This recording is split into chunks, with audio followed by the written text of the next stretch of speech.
So this was the 6th graft I did with the builder, with the same builder. And the builder wasn't especially enormous, but it worked fine. So let's count these. 1, 2, 3, 4, 5, 6, 7, 8, 9, 10, 11, 12, 13, 14, 15, 16, 17, 18, 19, 20, 21, 22, 5, 26, 7, 8, 9, 30, 1, 2, 3, 5, 6, 7, 38, 39, 40, 41, 42 cells.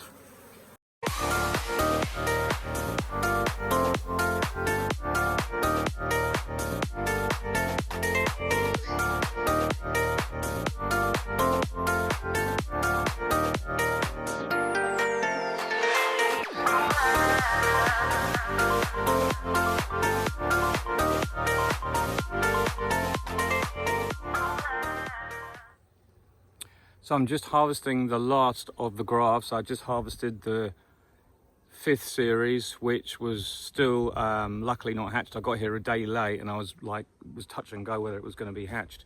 And that was the one I showed you that was above some supers. So they finished those cells really well. I mean, the thing was, obviously in some years it's too strong, the flow, and they just fill everything up with wax. And this year was perfect because the flow was rubbish. So really you had a little bit of nectar coming in and a lot of pollen. And there's plenty of nurse bees in that one super, so they finished those cells really well. As you see now, I'll show you the picture of them and how good they were.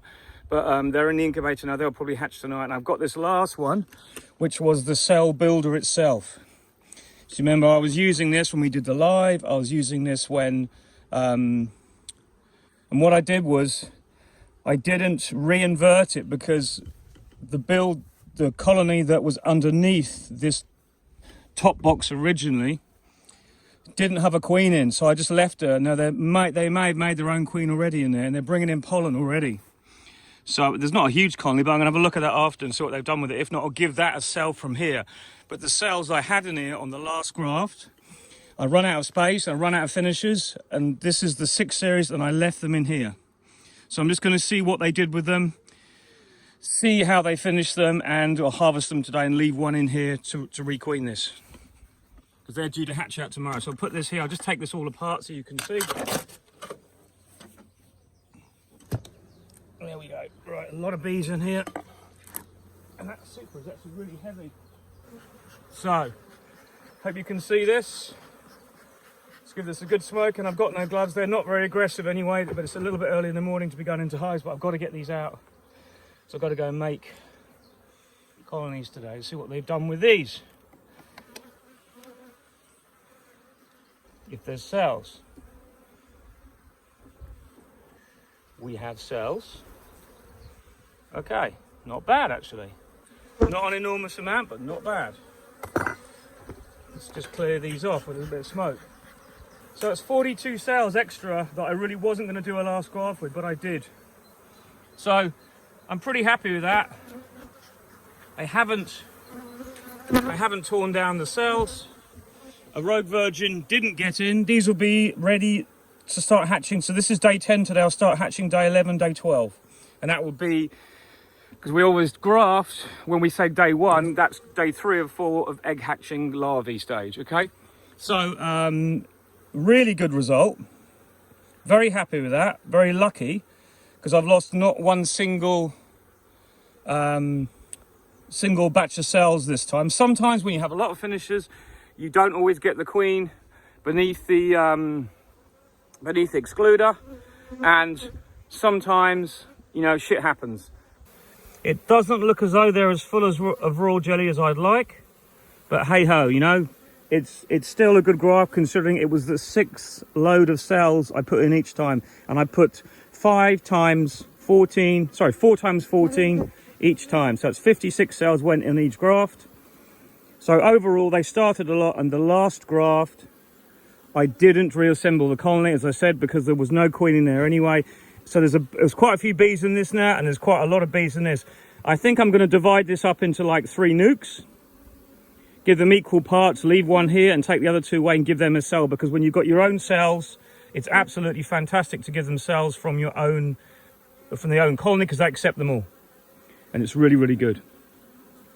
So, really good result, very happy. You can see how I introduce my virgins into my nukes this time of year. I just find it's the quickest way. You get through them quickly. You've got to have everything organised. You've got to just be on the ball now. You know, you can't not be. So, yeah, divide these into 3 or 4 each one, and then I've got a lot of nukes that will make really good queens. Take them to my mating station up the road. Done.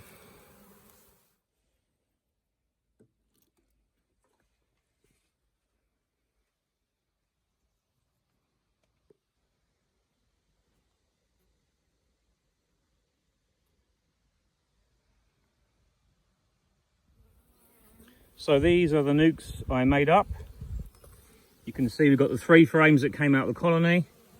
Some are spaced with the foundation on this side, just the way it went in, but this one's got plenty of food. What I'm doing is I'm going through, checking for a few queen cells at the start.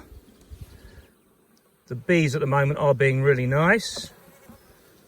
Let's just show you here. So you're going to have a frame, lots of frames of brood that are starting to hatch, and you're going to find the odd queen cell here and there. But I was seeing a few cells the other day when it went ridiculously hot with the nectar we had, but I can't see any bees swarming because of it. Like that there, they're more play cups in the middle there. You can see at the bottom there. That's more a play cup, we call it. So I'm just having a quick look through.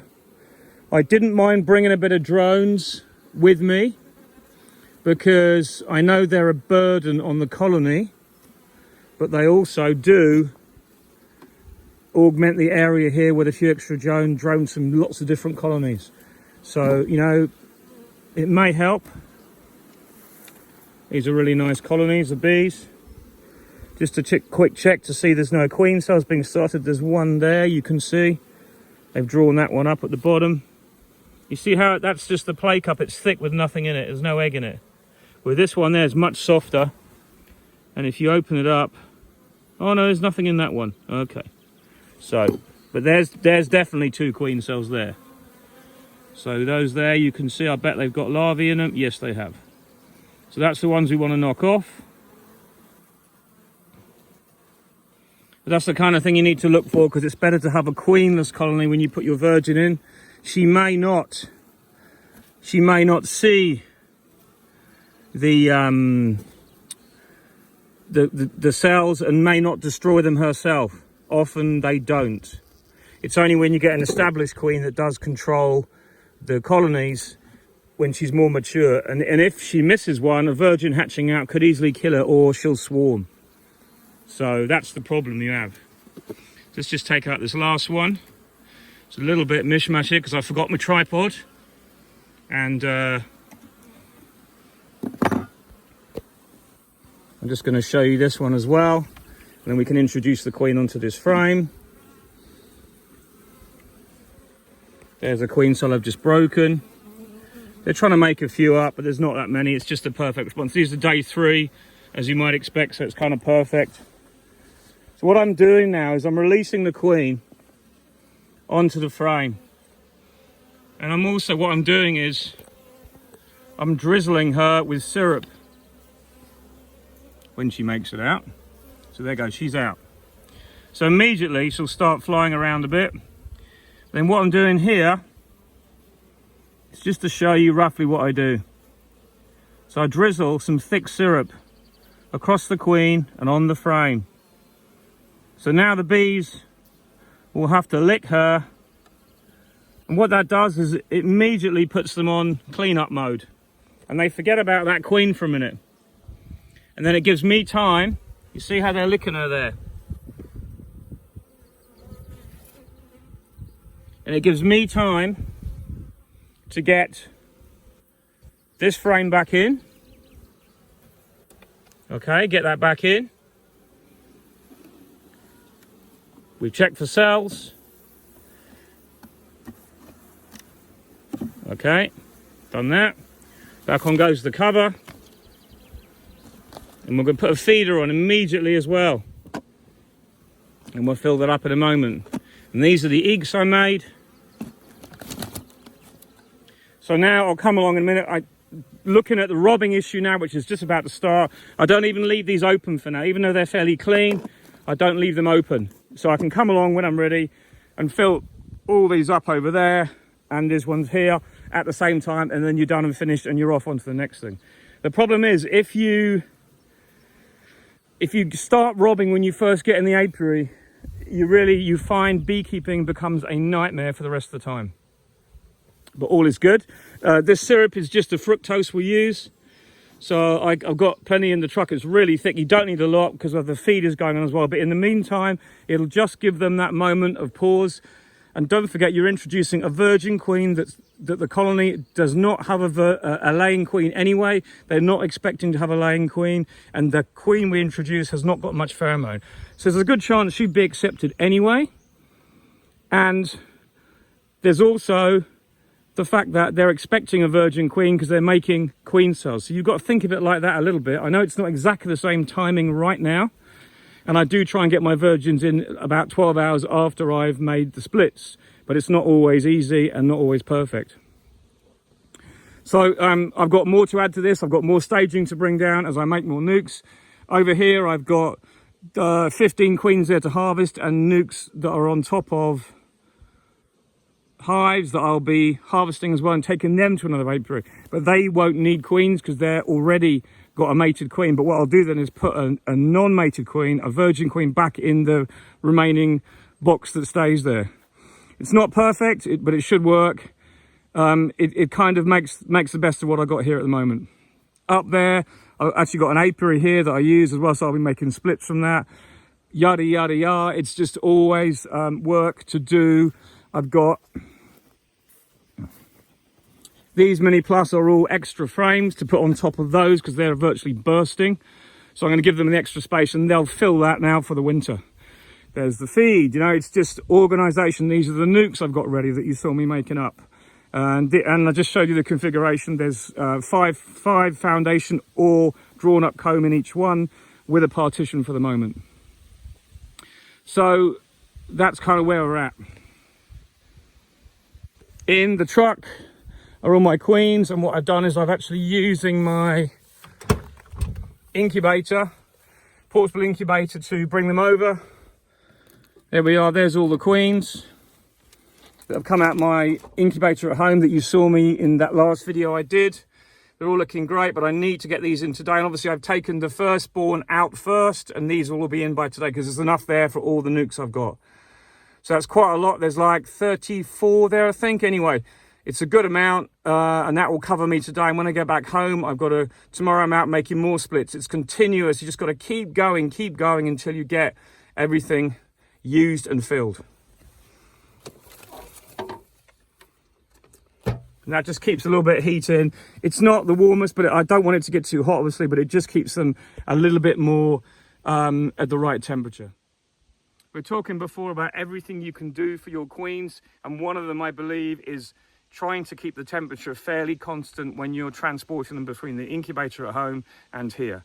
Now, I do get questions all the time, why do you hatch in the incubator? I just feel that with the process of introduction now being so good with the syrup, and that seems to work really well, when there's a virgin queen in a recently made colony, they seem to be accepted very quickly.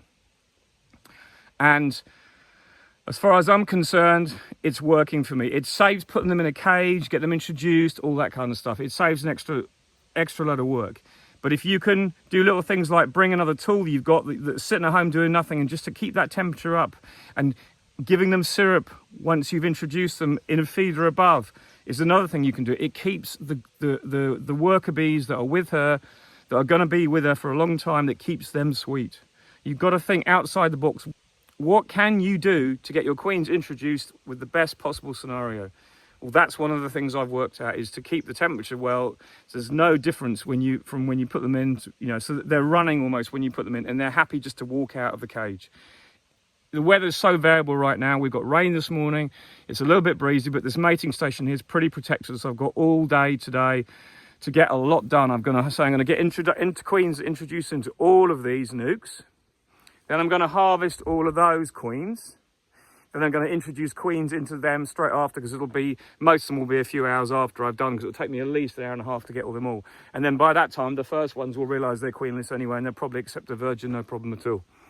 So, and I'll use the syrup method anyway. So there's just loads to do. And when that's done, Then I've got to give all these mini plus an extra body. Then I'll think about harvesting those nukes and taking them away. Then I've got to go and harvest some more nukes for tomorrow's queens. So it's just continuous till you run out of queens. And then I'll have a little pause while I make the next cell builder up and do the next lot.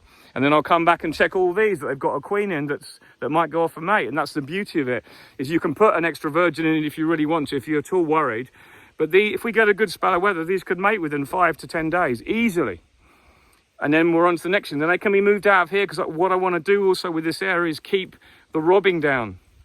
So I'm going to put reducers on all the boxes so that there's not the possibility of robbing. That they say the best way to stop robbing is make sure it never starts in the first place. So that's what I'm going to be doing.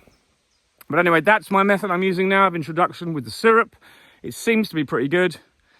You take away that stress on the colony in some respects, because you're giving them that feeling there's something coming in. And right now our flow has just finished last week when it was stinking hot for those 5 days. We've come to the end of it now.